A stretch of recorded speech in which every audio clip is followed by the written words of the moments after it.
আসসালামু আলাইকুম। ২০২৫ সালে এসেও যদি আপনি এই পিঠাটি না খেয়ে থাকেন তবে আপনি পিঠার জগতের আসল টেস্টটাই এখনও পাননি।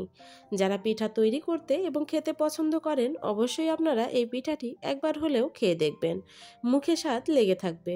আমার কাছে তো মনে হয় পিঠার জগতে পিঠার রাজা দুধপুলি পিঠা। চলুন তাহলে কথা না বাড়িয়ে মূল রেসিপিটি শুরু করি।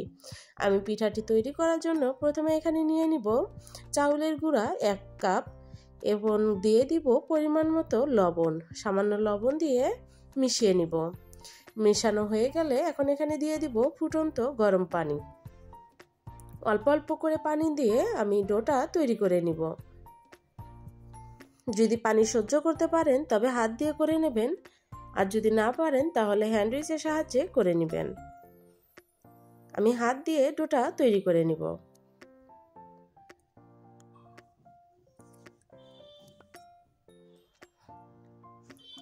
একবারে বেশি পানি দিতে যাবেন না, তাহলে পিঠার ডোটা নরম হয়ে যেতে পারে। তাই অল্প করে করে পানি দিয়ে ডোটা তৈরি করে নেবেন। এভাবে খুব ভালোভাবে ডোটা মেখে নিতে হবে। যত ভালোভাবে ডোটা মেখে নিতে পারবেন আপনি পিঠার শেপটা তত ইজিভাবেই দিতে পারবেন। তাই অবশ্যই ডোটা খুব ভালোভাবে মেখে নেবেন।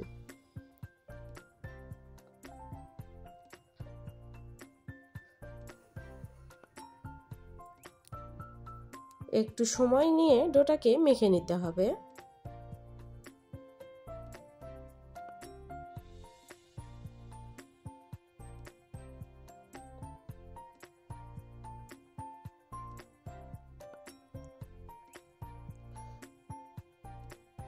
আমার ডোটা মেখে নেওয়া হয়ে গেছে। এখন আমি এই অবস্থায় রেখে দিব 1 ঘন্টার জন্য। ঢাকনা দিয়ে ঢেকে রেখে দিব 1 ঘন্টার জন্য। এই 1 ঘন্টার মধ্যে আমরা এদিকে তৈরি করে নিব এর ভিতরে যে আমি পুরটা দিব সেই পুর। আমি এখানে ফ্রেশ নারকেল কোড়া নিয়ে নিলাম 1 কাপ এবং গুড় দিয়ে দিব 1/4 কাপ। এখানে আমি খেজুরের গুড়টা জাল করে নিয়েছি।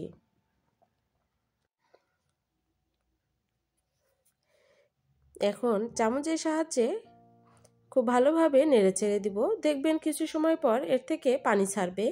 এই পানিটা শুকিয়ে যাওয়া পর্যন্ত নেড়েচেড়ে নারকেলটাকে জাল করে নিব। যখন দেখবেন আমার পানিটা শুকিয়ে গেছে তখন বুঝবেন আপনার নারকেলটা ভাজা হয়ে গেছে। এখন আমি 1 ঘন্টা পর ফিরে এলাম। আটার ডোটাকে নিয়ে আবারও কিছু সময় মেখে নিব। মেখে নেওয়ার পর এখান থেকে অল্প করে করে নিয়ে আমি পিঠার শেপটা দিয়ে নিব। এভাবে পিঠা তৈরি করলে রুটির শেপ দিয়ে নিতে হয় না। একটুখানি নিয়ে এভাবে ঘুরিয়ে এর ভিতরে নারকেলটা দিয়ে পিঠাগুলো তৈরি করে নেওয়া যায়। আপনারা চাইলে রুটির শেপ দিয়ে নিয়ে অন্য ডিজাইনেও পিঠাগুলো তৈরি করে নিতে পারেন। তবে আমার কাছে এটাই সহজ মনে হলো, তাই আমি এভাবেই করে নিলাম। এভাবে হাতের তালুর সাহায্যে চেপে চেপে পিঠার শেপগুলো দিয়ে নিব।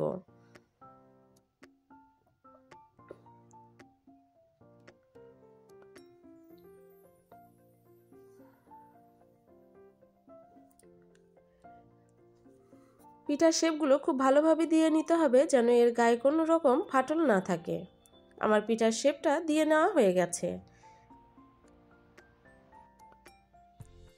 আমি সেম পদ্ধতিতেই সবগুলো পিঠার শেপ দিয়ে নিব।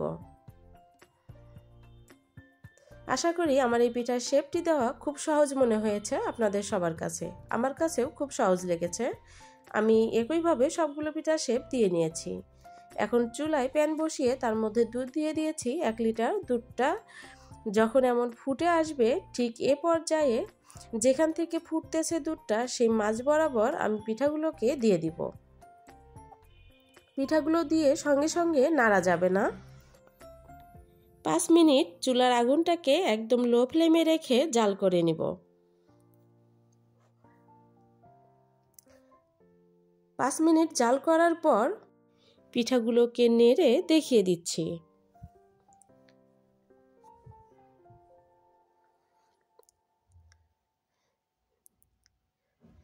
একটু নেড়ে দিয়ে আমি আবারও 5 মিনিট জাল করে নিব চুলার আগুনটাকে লো ফ্লেমে রেখেই।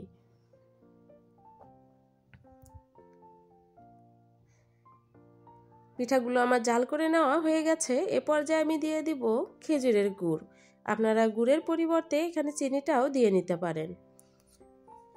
আমি খেজুরের গুড়টা দিয়ে নেড়েচেড়ে রেখে দিব ঠান্ডা হওয়া পর্যন্ত।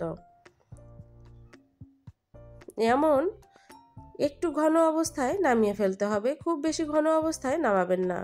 আমি একটু দেখিয়ে দিলাম যে এর ঘনত্বটা ঠিক কতটা আছে। যদি এর থেকে বেশি ঘন অবস্থায় নামান সেক্ষেত্রে কিন্তু পিঠাগুলো বেশি ঘন হয়ে যাবে। আমি ফিরে এলাম ঠান্ডা হয়ে যাওয়ার পর। 4 থেকে 5 ঘন্টা পর এসে আমি দেখিয়ে দিচ্ছি যে পিঠার ঘনত্বটা আসলে কেমন হয়েছে। আপনারা দেখে নিশ্চয়ই বুঝতে পারতেছেন যে পিঠাগুলো আসলে কতটা লোভনীয় হয়েছে। মাশাআল্লাহ, পিঠাগুলো কিন্তু খেতে সত্যিই অসাধারণ।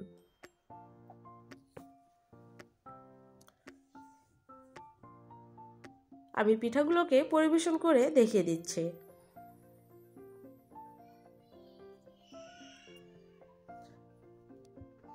এমন নরম তুলতুলে পিঠা তৈরি হবে আপনারও যদি আপনি ফুল রেসিপিটা ফলো করে পিঠা তৈরি করেন।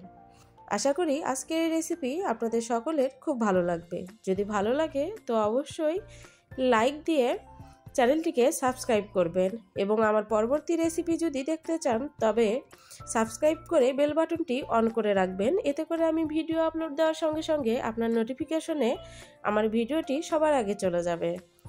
সবাই ভালো থাকবেন। আল্লাহ হাফেজ।